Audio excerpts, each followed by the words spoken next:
सबकी बड़ी खबर, चांदी की कीमत में बड़ी गिरावट दर्ज की गई है। 2 दिन में 90,000 रुपए प्रति किलो की गिरावट हुई है। 3,32,000 रुपए प्रति किलो पर पहुंच गई है अब चांदी।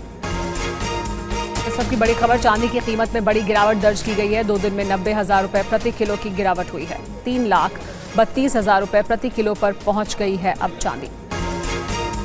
सबकी बड़ी खबर, चांदी की कीमत में बड़ी गिरावट दर्ज की गई है। 2 दिन में 90,000 रुपए प्रति किलो की गिरावट हुई है। 3,32,000 रुपए प्रति किलो पर पहुंच गई है अब चांदी। सबकी बड़ी खबर, चांदी की कीमत में बड़ी गिरावट दर्ज की गई है। 2 दिन में 90,000 रुपए प्रति किलो की गिरावट हुई है। 3,32,000 रुपए प्रति किलो पर पहुंच गई है अब चांदी। बात करते हैं उस खबर की जो सीधे आप लोगों की जेब से जुड़ी है। इस खबर में हमने 2 अलग अलग फाइलें तैयार की हैं, ध्यान से देखिएगा। पहली फाइल सोने और चांदी की उस रॉकेट रफ्तार पर है। ये देखिए जरा, जो कम होने का नाम नहीं ले रही है। सोना चांदी की कीमतें रोज नया रिकॉर्ड बना रही हैं। अब चांदी ने 4 लाख का रिकॉर्ड बना दिया है। लेकिन चांदी जो है बहुत ज्यादा वोलेटाइल है, याद रखिएगा। यानी सोना चांदी में निवेश करने वालों की चांदी हो गई है। वहीं दूसरी तरफ रुपए में की गिरावट भी नहीं रुक पा रही है। पहले सोने और चांदी की बात करेंगे।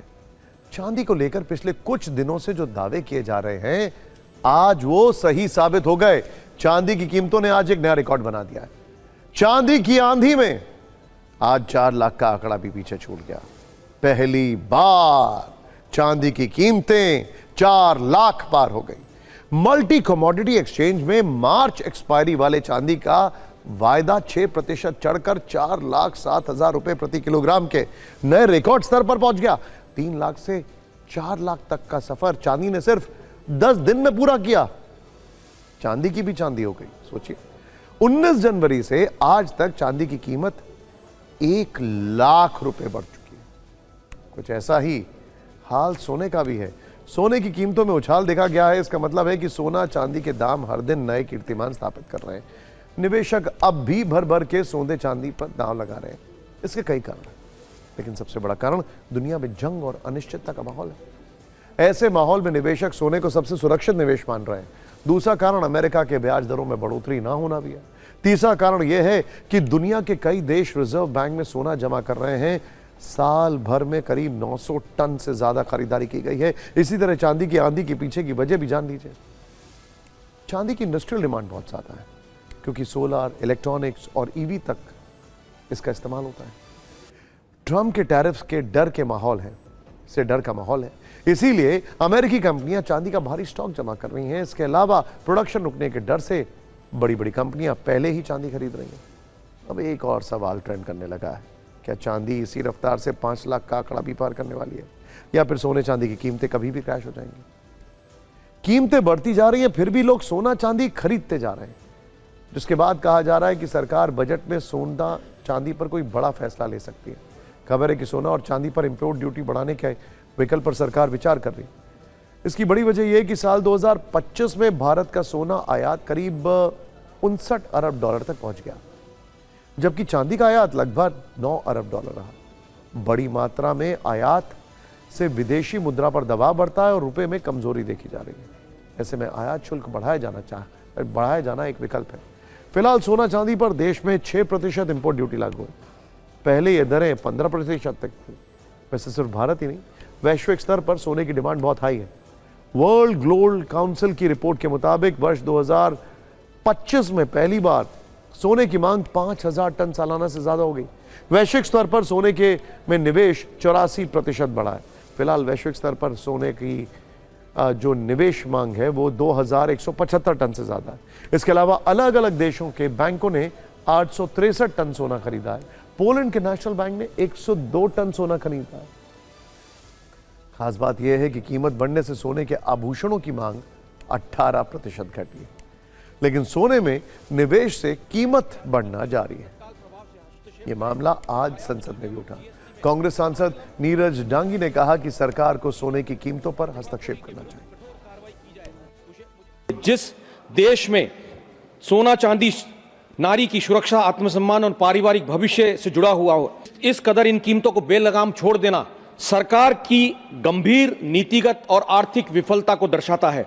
किसान, श्रमिक और निम्न वर्ग के परिवार अपनी बेटियों के विवाह के लिए न्यूनतम आभूषण तक खरीद नहीं पा रहे हैं। सरकार से आग्रह करना चाहूंगा कि सोने एवं चांदी की कीमतों में तत्काल प्रभाव से हस्तक्षेप करें और आयात शुल्क एवं जीएसटी में अविलंब कटौती की जाए एवं सट्टाखोरी और जमाखोरी के विरुद्ध कठोर कार्रवाई की जाए। मुझे आशा है कि सरकार इस विषय को राजनीतिक नहीं बल्कि देश हित में मानवीय और सामाजिक संकट के रूप में लेकर के तत्काल कोई प्रभावी कदम उठाएगी। और अब इस खबर की दूसरी फाइल खोलते हैं जो डॉलर के मुकाबले लगातार गिरते रुपए पर आधारित है। पिछले कुछ दिनों से रुपया लगातार कमजोर हो रहा है। बुरी खबर यह है कि रुपया डॉलर के मुकाबले अब तक के सबसे निचले स्तर पर पहुंच गया है, जिसका जिक्र इकोनॉमिक सर्वे में भी हुआ है। आज रुपया डॉलर के मुकाबले 91 रुपए 96 पैसे के अब तक के सबसे निचले स्तर पर पहुंच गया है।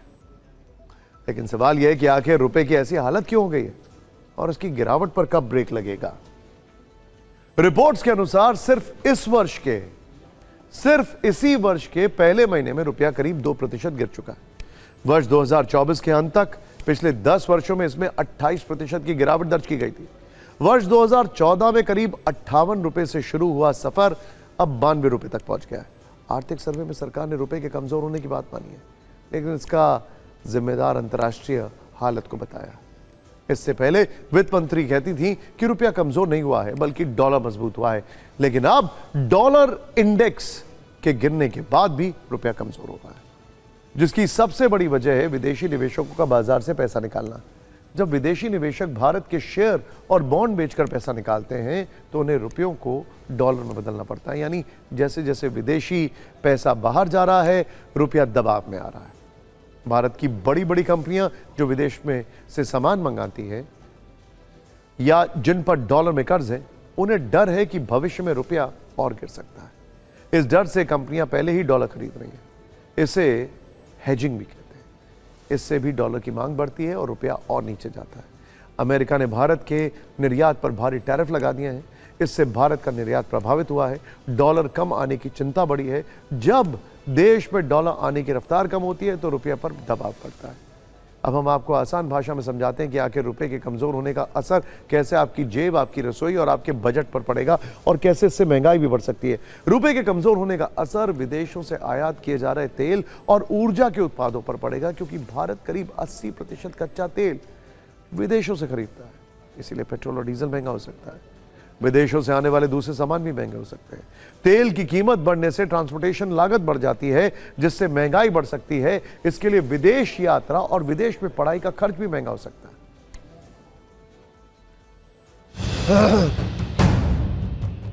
जो बिजनेस 100 रुपये था वो बिजनेस 25 रुपये हो चुका है, तो बहुत ज़्यादा फर्क पड़ चुका है। और कीमतों में अभी उछाल अभी बना रहेगा, ऊपर नीचे अप साइड डाउन साइड चलते रहेंगे।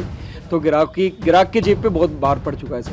पहले हम 10 ग्राम की सोच रहे थे, अब हमें 5 ग्राम ही लेनी पड़ेगी, क्योंकि सोने का भाव देखते हुए आज 185 हो गया, तो हमें उस हिसाब से बजट के हिसाब से लेनी पड़ेगी। तो अब धीरे धीरे जिस हिसाब से लग रहा है उस हिसाब से तो मेरे को लगता है एक दिन ख़त्म ही हो जाना है ज्वेलर्स का काम ही क्योंकि इस तरीके से बढ़ता रहेगा तो ग्राहक भी क्या है सही डिसीजन नहीं ले पाता। हम भी ग्राहक को सजेस्ट नहीं कर पा रहे कि वो कब खरीदें कब नहीं खरीदें, कुछ पता नहीं है क्या होगा क्या नहीं होगा। इतना इफेक्ट है कि बहुत से छोटे व्यापार तो बेचारे आउट ही हो गए, कारीगर आउट हो गए। अब स्थिति ये है कि ये तो बगल लगाम के घोड़े की तरफ भगा जा रहा है। शायद सोने का भाव कब कंट्रोल आएगा क्या नहीं सकता। जापा हर कंट्री अपने सेफ साइड के लिए सोना परचेज कर रही है, सिल्वर परचेज कर रही है, और सिल्वर बहुत आर्टिकल में भी यूज हो रहा है। इसके लिए हमेशा उसकी डिमांड बरकरार रहेगी।